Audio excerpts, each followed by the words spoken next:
दोस्तों ये है अपना स्टूडियो। जैसा कि आप जानते हैं दूसरे चैनल पे अपने हिंदुस्तान के चारों टायर्स कंप्लीट हो चुके हैं और आज बनाया हमने ये गियर बॉक्स। ये बहुत ही हैवी है और पावरफुल है। इसकी मेकिंग वीडियो दूसरे चैनल पे हमने डाल दी है और उस चैनल को भी सब्सक्राइब करें और एक बार जाकर चेक करें।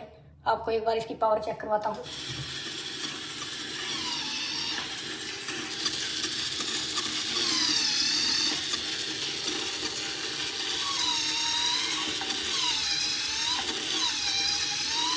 तो दोस्तों इसमें बहुत पावर है, ये एक हाथ से रुकता नहीं और बहुत ही बड़ा ट्रैक्टर हम बनाएंगे अब की बार, जाइंट साइज और पावरफुल है। जुड़े रहिए हमारी वीडियोस के साथ, दिखाएंगे आपको 1 बाय 1 कैसे हम ये ट्रैक्टर हिंदुस्तान अपना कंप्लीट करेंगे और इसकी टेस्टिंग की आपको दिखाएंगे इसमें कितनी पावर है।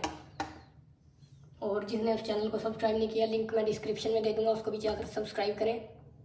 और अगले व्लॉग में हम बनाएंगे इन टायर्स को इस गियर बॉक्स के साथ अटैच करेंगे, फ्रंट एक्सल बनाएंगे, फ्रंट टायर्स अटैच करेंगे और टेस्टिंग आपको करके दिखाएंगे इसकी पावर की, कितनी इसमें पावर है। तो टिल देन बाय। चैनल को कर लेना सब्सक्राइब, लाइक एंड शेयर करना अपने दोस्तों के साथ।